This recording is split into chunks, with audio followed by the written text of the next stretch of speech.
Leaders flock to Lofoten because the dramatic Arctic landscape acts as a powerful catalyst for clarity and transformation, a sharpener for the mind, far removed from the daily corporate distractions. Here is why this remote archipelago has become a premier destination for executive motivation. Number 1, forced mental reset. Lofoten is located 300 kilometers above the Arctic Circle. The raw, barren landscape strips away the noise of daily office life, creating a natural environment for deep reflection and strategic visioning. This is distinct from typical easy luxury retreats.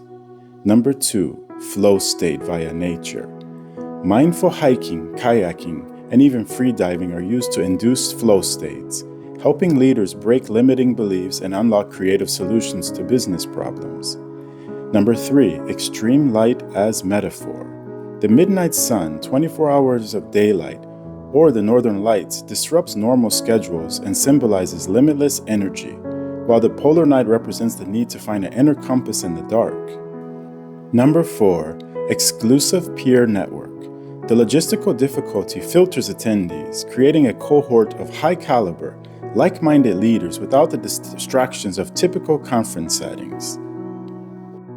I would like to now introduce you to Benjamin Vidmar, who goes by the name Polar Chef Ben, who runs a cafe here in Lofoten. And he will share some of his experiences as to what it's like to run a cafe here in the Arctic. I repeat, don't start a cafe in the Arctic unless you're prepared to spend a lot of time alone. There's a lot of things we have to do as cafe owners, especially here in the Arctic, that you can't do when the guests are here. And today is one of those days. Today I have to do the inventory. It's done once a month, and it's basically only me who can do that. Well, the three of us, me, myself, and I. And now I'm going to do it today. We have to count everything, and then I have to document it, and I send it to the accountants, and then it goes into the accounting. And today I'm going to show you how I do this. It's a boring thing, but it's a necessary thing, and it has to be done. And it helps us as cafe owners to have control of our food costs.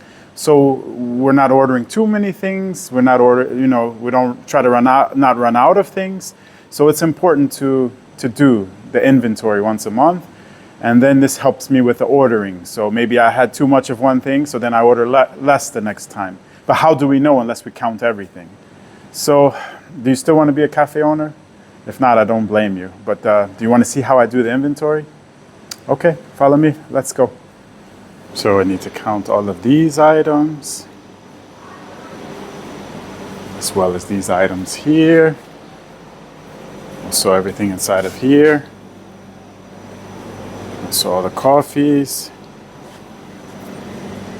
Also all the items here on the shelves.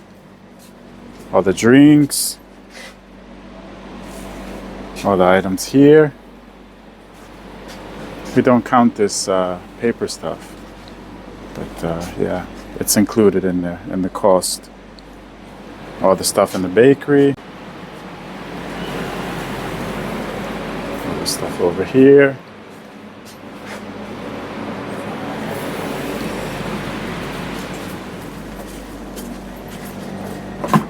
all the stuff inside here.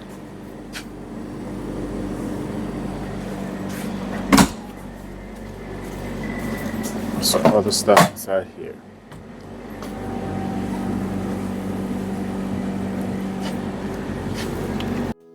Leaders often face three core challenges: decision fatigue, constant low-stake choices draining clarity, echo chambers, teammates telling them what they want to hear, and shallow problem solving, tackling urgent fires instead of root causes.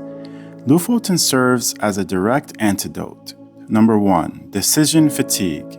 Mental bandwidth restoration. The dramatic, slow-paced landscape eliminates trivial choices: what to wear, where to eat, when to check email. With no urban noise or 24/7 connectivity, leaders instinctively reset their cognitive load, returning with sharper prioritizing skills. Number 2, echo chamber. Radical honesty from nature in the Arctic. Weather and terrain don't flatter egos. A sudden storm or a steep fjord hike reveals overconfidence instantly. This unforgiving honesty mirrors what leaders need from their teams: unfiltered reality. Peer discussions during retreats often become more direct and vulnerable as a result.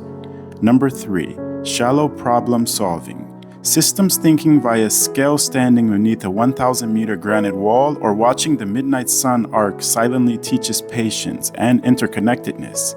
Leaders begin to see their organizations as whole systems, not isolated issues. Many report solving chronic problems by simply stepping back far enough to see the pattern. Let's take a lunch break and have some taco salad. This is marinated beef. There's also some chili sin carne inside of here. And salad, cheese. Are you ready to eat? Okay, then you go have a seat and I am going to serve this to you now. A real-world example. One tech CEO arrived unable to delegate, citing, "No one else can decide fast enough."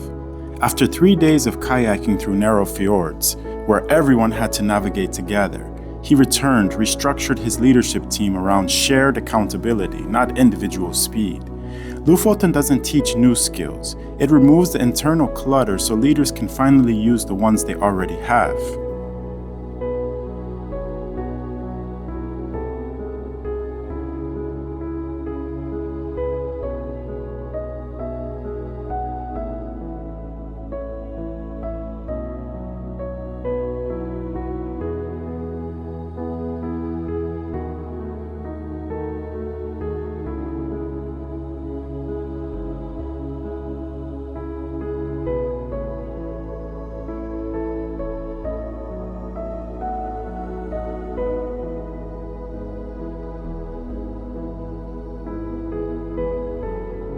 A tech CEO arrived in Lofoten burnt out.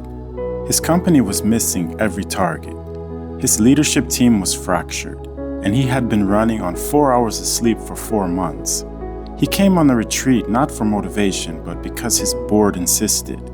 On day 3, the group went freediving in the frigid, crystal-clear waters of a fjord.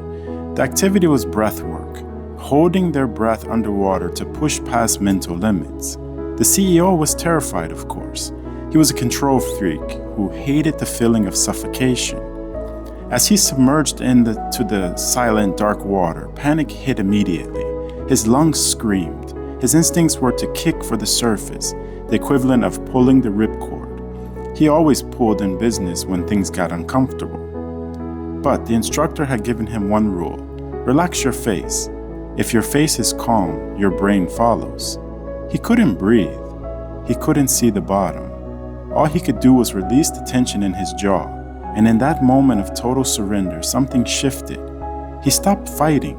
He realized he could last 10 more seconds, then 20. When he finally broke the surface, gasping, he had held his breath for 2 minutes and 17 seconds, longer than he ever thought possible.